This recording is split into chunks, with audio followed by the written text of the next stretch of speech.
Buenos días.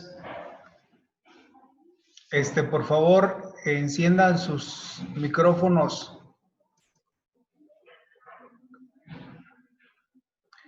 Carla, ¿sí se escucha? Ya, listo. Muy bien. Bueno, pues vamos a comenzar. Aquí tenemos a Abraham, a Carla, a Mateo. Y por aquí, ¿quién más? Abigail, Daniel, Israel y Abraham. A ver, vamos a admitir por aquí Keila,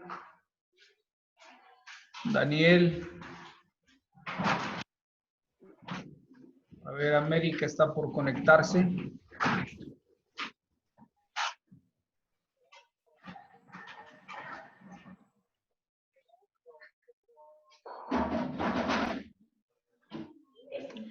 Bueno, el tema que tenemos hoy para ustedes preparado es la literatura náhuatl. ¿Qué fue lo que encontraron acerca de la literatura náhuatl?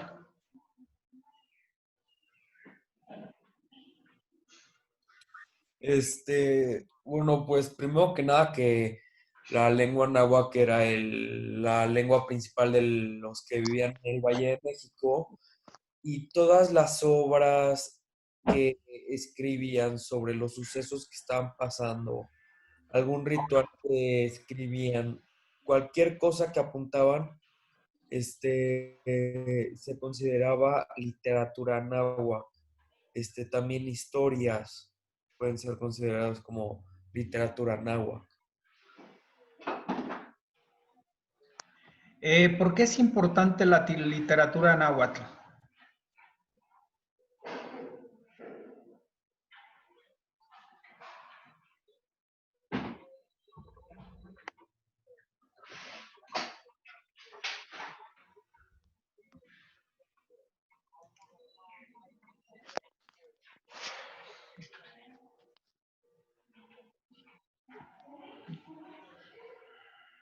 ¿Ustedes conocían algo sobre la literatura náhuatl?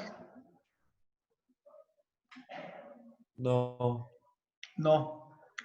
Bueno, parte de nuestra lengua, propiamente náhuatl, está en el lenguaje que nosotros utilizamos. Por ejemplo, ustedes conocen el pozole.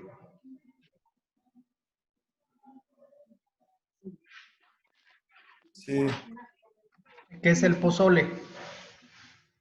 Una comida. Comida. Un platillo. ¿De qué se compone ese platillo?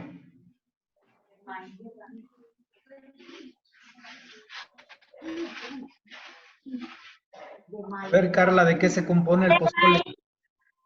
¿De qué? Pues de maíz, carne, lechuga, cebolla, ¿Qué más?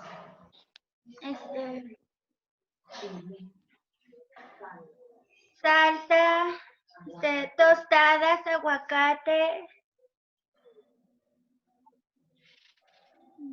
Bueno, entonces ahí ya van algunas palabras náhuatl. Aguacate, pozole, chili. Entonces, son palabras que nosotros utilizamos del náhuatl. Y esta comida, bueno, pues que es muy nuestra, de alguna manera nos da cierta identidad. Por eso es importante conocer nuestros pueblos indígenas para saber de dónde proceden, no solamente lo que consumimos, sino parte de nuestro lenguaje y sobre todo de nuestra idiosincrasia, tanto religiosa como moral. Bueno, vamos a continuar entonces. Voy a compartir. ¿Alguien más quiere compartirnos más de la información que encontró? por favor. Yo, profe. Adelante. El náhuatl, que significa lenguaje claro y agradable, es una lengua hablada en México y otras partes de la América Central. Nació en el siglo VII y se difundió con la expansión de la cultura tolteca hasta convertirse en una lengua franca mesoamericana. Fue la adoptada,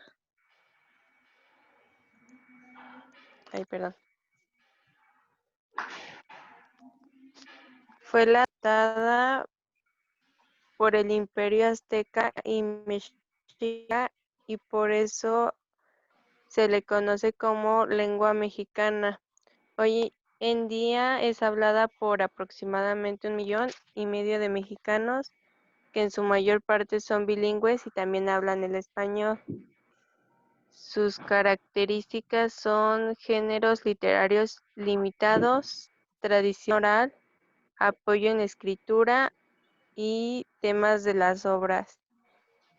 Y sus representantes más destacados es Nezahualcóyotl, Tochihuitzin y Tecayehuatzin.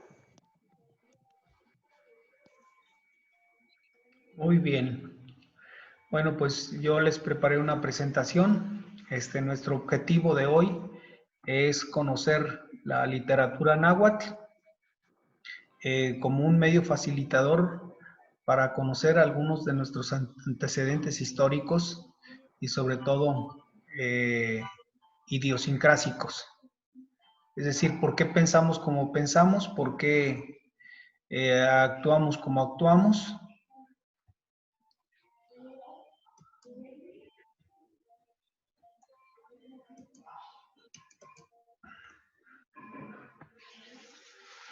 ¿Se alcanza a ver la presentación?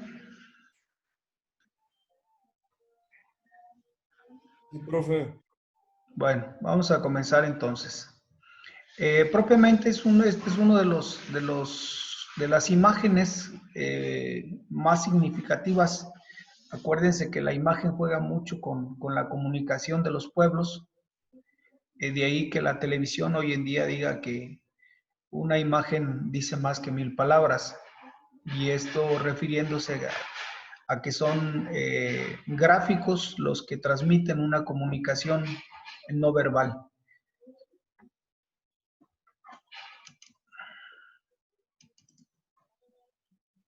Literatura náhuatl, historia, características y representantes. Es lo que vamos nosotros a ver. Parte de la historia, parte de lo característico y quiénes son los principales representantes. Para si gustan, ir tomando nota, por favor. Entonces, primero vamos a ver un poco de la historia. Segundo, vamos a enunciar algunas características, no todas, porque son muchas, y algunos representantes, los más significativos de la literatura náhuatl.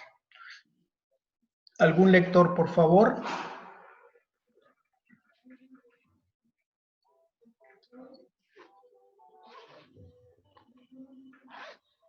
¿Alguien que nos ayude a leer?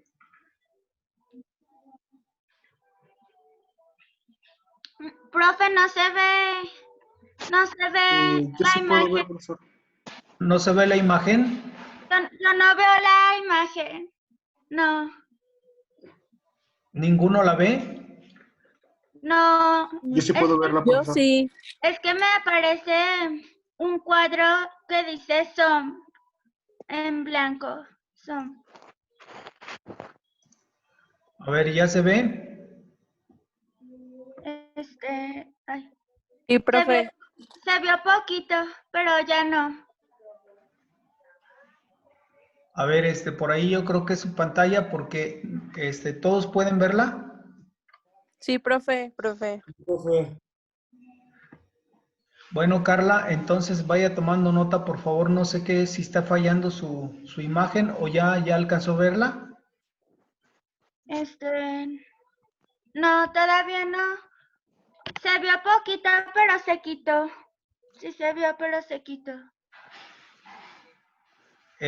¿Alguien más tiene el mismo problema que Carla? No, profesor, si quiere yo puedo ayudarlo con la lectura. A ver, por favor. Ya la vi, profe. Ah, muy bien. Entonces vamos a comenzar. Adelante, quien nos va a ayudar a leer. Ok, profesor. Literatura náhuatl. Historia, características, representantes. La literatura náhuatl comprende toda la producción literaria en lengua náhuatl, el idioma de los pobladores del Valle de México, sus alrededores. Durante la época de la conquista también se denomina lenguaje mexicano antiguo. La producción poética de la literatura náhuatl fue abundante y de alta elocuencia popular. Todos los cronistas acuerdan en que ver por esta vía se transmitían, concuerdan en que por esta vía se transmitían códigos para una vida moral y una correcta conducta social. El canto colectivo, casi siempre acompañado por el baile, era el medio de propagación de la producción poética. Las clases más altas de la sociedad, gobernantes, guerreros, sacerdotes, creaban y propagaban las obras. Bueno, 3 cosas importantes de aquí.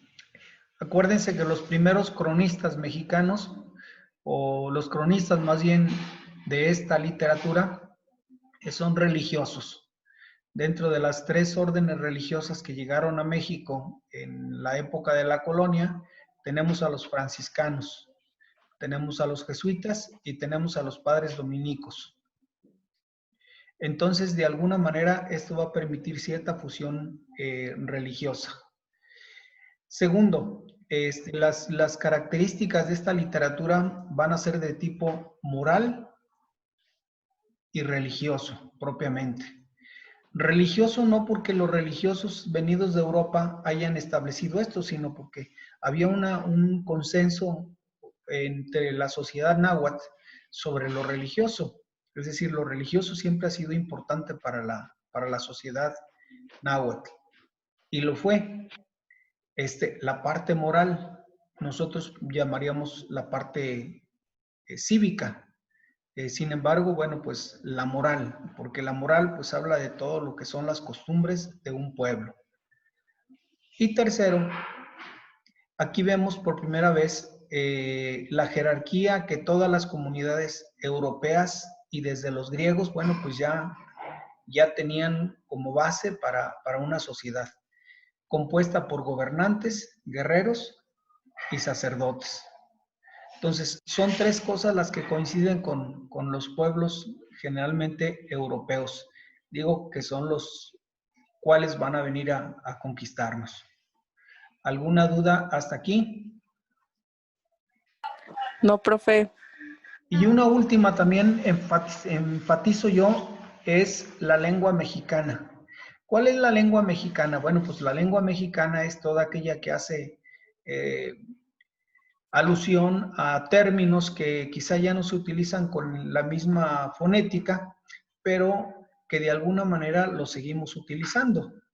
Ya decíamos uno de los platillos, bueno, pues el pozole, conocido por nosotros como el pozole, un alimento que seguimos consumiendo como sociedad, pero un alimento que todavía escandaliza a algunos extranjeros, por ejemplo, los españoles. Si alguno de los españoles que no comulgan con este alimento, usted hoy, por ejemplo, 15 de septiembre, que la gente acostumbramos consumir platillos nuestros, como son el pozole, los taquitos, las enchiladas. Para un español decirle, te invito un pozole, pues la respuesta inmediata sería, bueno, yo no puedo comer eso porque eso es comida para puercos. Pero esto es desde una visión europea. El caso de nosotros no. Tenemos el pozole, tenemos el aguacate, tenemos el chile, tenemos el maíz, tenemos el cacao, o sea, son productos nacionales que en el fondo, pues bien, provienen de la lengua náhuatl. Por lo menos esto es lo que describe León Portilla en una obra que es pues todo un tratado para una tesis doctoral, filosofía náhuatl. Vamos a continuar. A ver, ¿algún otro lector aparte de Pedro? Yo, profe. Adelante.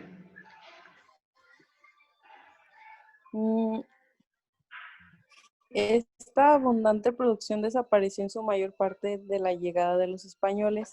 Era más fuerte el interés por la dominación de los conquistadores que el de la preservación. Sin embargo, los contenidos permanecieron en la memoria de los sobrevivientes de la... Bueno, en realidad los conquistadores no tenían ningún interés por preservar las costumbres y tradiciones del pueblo al que llegaron. Más bien, ellos al ver tanta riqueza, pues seguramente más bien se impresionaron y buscaron la forma de cómo saquearla. Y si ustedes saben históricamente, pues hay muchas cosas que saquearon de México y que hoy en día se encuentran en los museos en Europa. Entonces, pues esto es comprensible. Es decir, no me interesa tanto preservar tus costumbres, porque en realidad vamos a ver cómo muchas de las costumbres europeas comienzan a implantarse en México y hasta hoy en día, bueno, pues siguen vigentes. Otro lector, De hecho, por profe, favor. eso quería... Bueno, Adelante, Pedro. no, nada más quería agregar algo respecto a lo de los españoles. No es del todo cierto que vinieron nada más a destruir nuestra cultura o a implantarnos la suya. De hecho, Isabel la Católica llegó a transmitir varias órdenes y varios comunicados a los españoles para conservar nuestras culturas y conservar nuestras tradiciones siempre y cuando no fueran dañinas, porque, por ejemplo, aquí en México se practicaba el canibalismo, sin mencionar de los sacrificios humanos, y era algo que ellos sí veían como una aberración y eso sí lo erradicaron, pero otro tipo de cosas como lenguas y como costumbres no lo quitaron. Los que sí vinieron y exterminaron fueron los británicos, o sea, ¿cuántos indios americanos quedan hoy en día? Quedan muy pocos. Ellos sí vinieron y se estableció una guerra entre ambas razas por el control de la tierra. Y los españoles no fue del todo así. De hecho, la mayor parte de América se mestizaron, se casaron con las indígenas. Eso fue un poco lamentable porque ahí fue donde hubo este choque cultural y se perdió nuestra cultura porque se implantó la suya de esa manera. Por eso no es bueno el mestizaje. Pero en otros sitios como, por ejemplo, Argentina fue donde se practicó de menor manera. Y de hecho, por eso tenemos este carácter español en nuestra cultura, por este mestizaje que hubo. Es correcto, Pedro. Sin embargo, no podemos decir que vinieron como tarea a preservar. Por Sí, eso sí, no, nada más quería sí, por agregar que eso sí, más tarde conservar algunas cosas. lo que dice es cierto. De alguna manera, la misma religión se va a fusionar. Por eso ustedes ven que una de las características del pueblo mexicano es la religiosidad. Quizá una religiosidad al estilo de cada quien, pero a fin de cuentas, pues es una religiosidad que nos viene desde los náhuatl, que no se perdió, pero que de alguna manera se fusiona con el cristianismo. Por eso muchas festividades lograron adaptarse lograron adaptarse de alguna manera al contexto social. Y como ustedes pueden darse cuenta, tenemos un pueblo pues propiamente religioso, con muchas manifestaciones de tipo religioso, y aquí hablamos de peregrinaciones, hablamos todavía de algunas prácticas como son los ayunos, y esto, bueno, pues es debido a toda esta evangelización que se desarrolló en la época de la colonia a través de 3 órdenes religiosas que fueron los jesuitas, los padres dominicos y los franciscanos. ¿Quién más nos ayuda por ahí a leer, por favor? Yo. Adelante. A escondidas se continuaba la tradición oral de transmisión de la memoria ancestral entre los pobladores mesoamericanos. Más tarde, algunos misioneros comenzaron a recolectar todos estos cánticos. En ocasiones los mismos indios los escribían y en otras los dictaban, preservando parte de este legado cultural. En el México antiguo, la palabra hablada o la tradición oral se vio reforzada por el uso de libros pintados, en los que la historia y la religión nativas se preservaron y transmitieron a través de generaciones sucesivas. Los pueblos mixteco y azteca, hablantes del náhuatl, también tenían un sistema muy eficiente de comunicación escrita a través de una combinación de elementos pictóricos y fonéticos. Bueno, todavía esto de la fonética es muy utilizada por pueblos de América. Ustedes se darán cuenta que Cuba es una población donde la fonética es básica para la transmisión de costumbres. Colombia, Brasil y otros pueblos latinos, donde a través del canto se aprende más que a través de la explicación. O sea, es más fácil que un niño en preescolar aprenda algún contenido a través del canto que a través de la explicación. Vamos a continuar.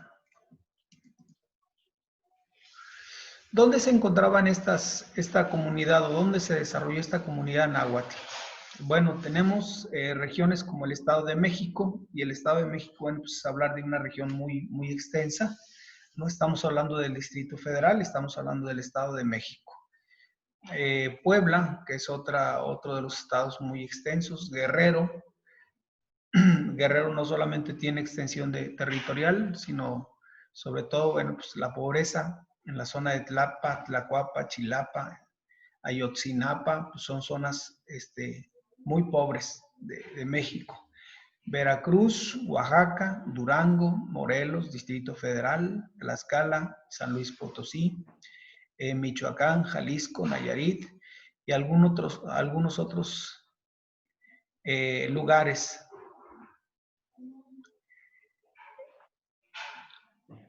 Aquí propiamente es donde se van a extender gran parte de las influencias o parte de la lengua de los náhuatl. Y como ya decía al principio, bueno, pues todavía nosotros utilizamos parte de ese lenguaje. Y aquí tenemos parte de los lugares donde podemos todavía encontrar indicios y sobre todo como comunidades donde se ha mantenido costumbres y tradiciones náhuatl.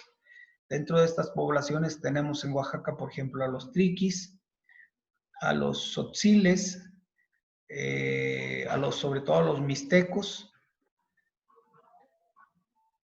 y podemos ver toda esta zona sur donde las construcciones arquitectónicas pues casi se multiplican, a diferencia del norte de la República, donde los indicios son menores.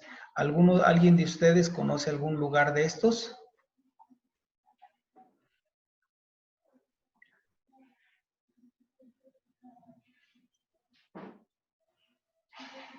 ¿Ninguno? Yo he tenido la fortuna de conocer unos pocos, más sin embargo no todos, profesor. Ya. Los que lo conocen más son mi papá y mi mamá. Ya. Muy bien. Bueno, entonces pasamos a mencionar algunas características. ¿Algún otro lector que nos ayude, por favor?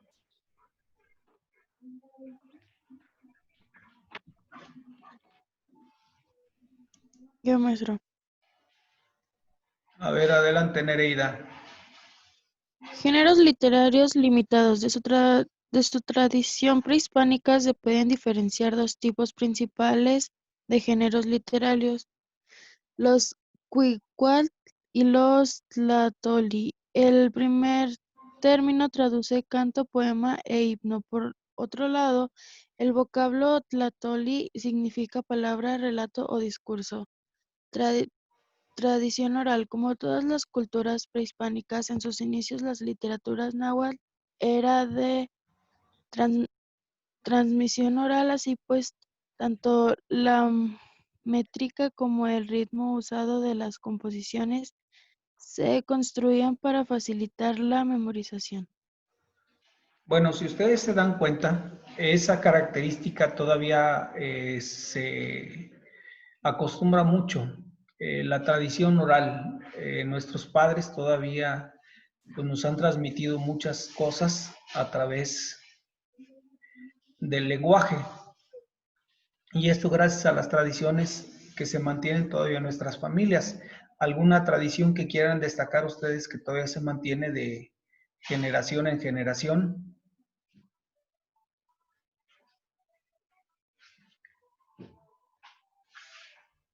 ¿Alguna costumbre en sus familias que todavía se mantenga?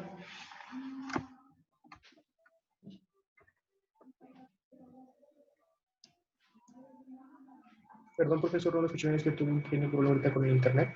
Sí, ¿alguna tradición que ustedes todavía mantengan de forma oral, que sus padres les hayan transmitido? Pues solo ciertas leyendas y ciertas cosas que mis papás me han ido contando a lo largo de mi vida. ¿Alguna en específico?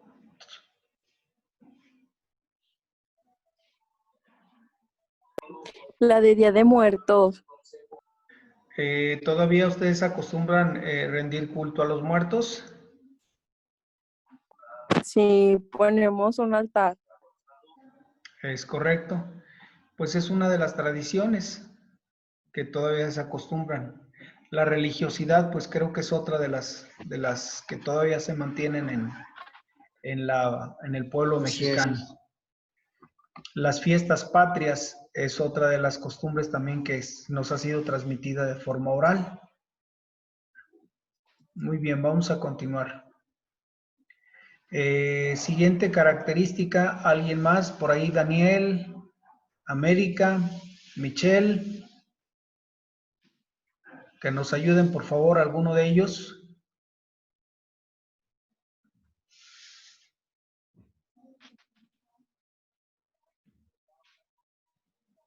Adelante cualquiera de los que mencioné.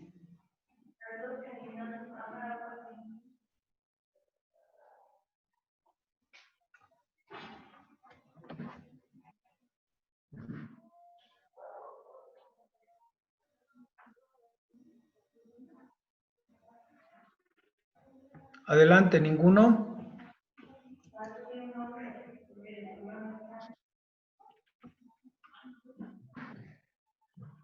Vamos a leer, profe.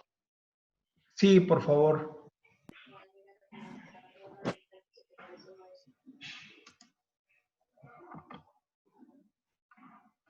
A ver, América, ayúdenme, por favor.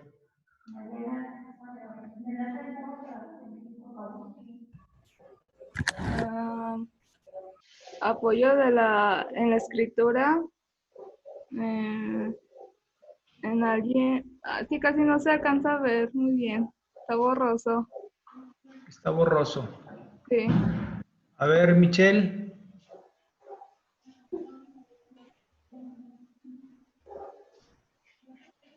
¿Para Michelle también está borroso? No, maestro. A ver, por favor, Michelle. Apoyo en la escritura. En algún punto de su desarrollo cultural, la civilización náhuatl introdujo el uso de los códices o libros. Estos eran hechos de un papel especial que ellos mismos hacían a partir de cortezas de árboles, cuero o tiras de algodón. Aunque esta escritura de tipo litográfica litográfica. era difícil de interpretar. Los sacerdotes y sabios la utilizaban como apoyo en transmisión oral sistemática de la literatura náhuatl. Temas de las obras. Una de las características resaltantes los temas fue la religiosidad. Esta era la suprema razón tanto individual como de Estado para sus vidas.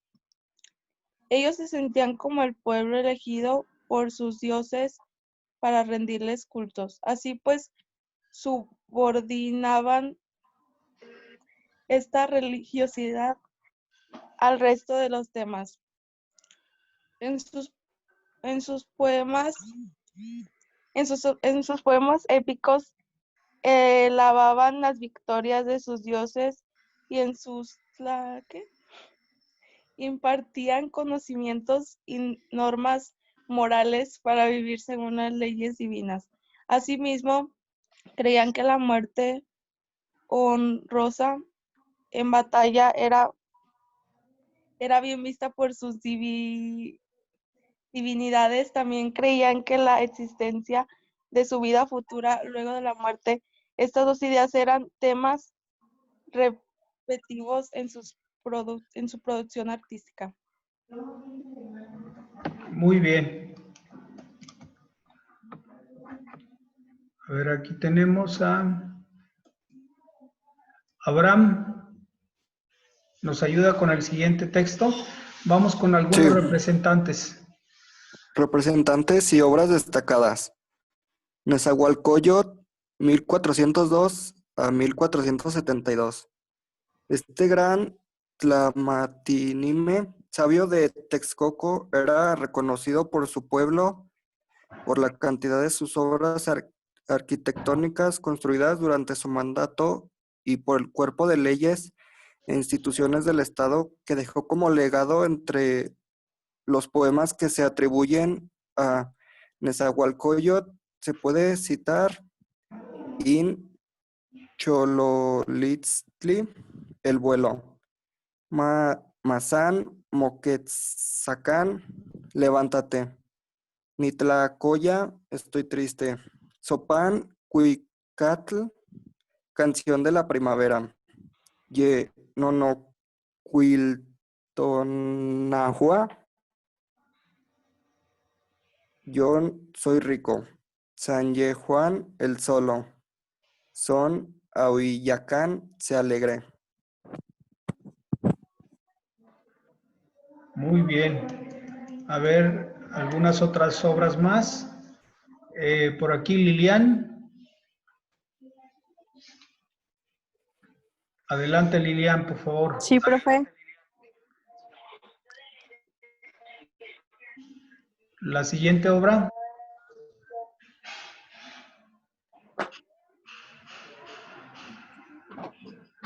¿En dónde se Tochohuitzin. quedó, profe? Es que se ve borroso. Ah, se ve borroso. A ver, Abraham. ¿Cómo se pronuncia? Tochohuitzin.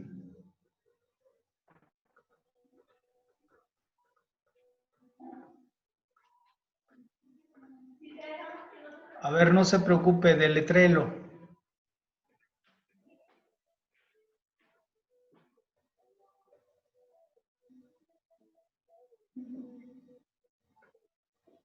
A ver, Abraham, por favor. ¿Ya no se encuentra Abraham? Sí. A ver, adelante, Abraham. Tochihuitzin, Coyolchicuí, finales del siglo, no me acuerdo qué siglo es. 14, 15. Bueno, mediados del siglo XV, Tochihuitzin, Coyolchicuí, fue un cuicani, poeta, cantor, que gobernó Teotlalcingo. Los temas de sus poetas guardaban relación con los pensamientos que tenía sobre la vida. Entre los poemas atribuidos a Tochihuitzin están San Tontemico, venimos solo a soñar. Y Cuicatl, Anyolque, has vivido la canción. Ayocuan, Cuetzpalín, finales del siglo XV, comienzos del siglo XVI. En las reseñas de los expertos, Ayocuan es referido como un tehuá sacerdote. En sus composiciones le cantaba a la brevedad de la vida humana. Los estudios de su obra le atribuyen los poemas Mahuel Manin Tlali, que la tierra permanezca para siempre. Ain Huicactl, desde dentro de los cielos. Huetzotzinco, Cuic, asediado, odiado. Huatztecinco sería. Son otras de las obras. Y bueno, finalmente, las últimas obras. A ver, por aquí, ayúdenos, por favor. Tenemos a Nereida.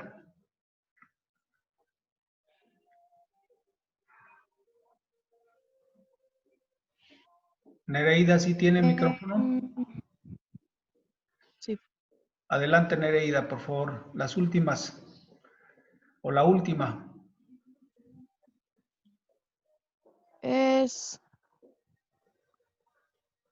No alcanzo a ver. A ver. Espérame.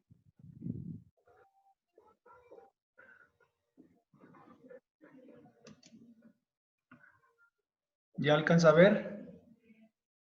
No.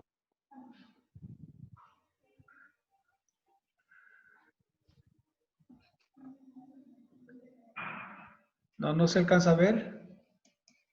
No lo alcanzo a distinguir bien. A ver, Mateo, la última obra. Y con esto cerramos. Sí, profe. Adelante, por favor. Tecayetzin fue gobernante de Huexotzinco y se recuerda por su frase poética: flor y canto es lo que hace posible nuestra amistad. Se le atribuyen los poemas Tlaoc, Tonquiucacán, ahora dejemos de cantar, Tlatloplat, eso, el comienzo del diálogo, y Itlatoc, Temictli, el sueño de una palabra. Bueno, en conclusión, ya lo demás son algunas referencias bibliográficas. En conclusión, ¿a qué podemos concluir con esto? Bueno, vamos a concluir que en principio la lengua es muy difícil de pronunciar, quizá porque no estamos nosotros acostumbrados, pero más que todo, bueno, pues no nos es fácil leer los nombres que en principio nos parecen tan complicados.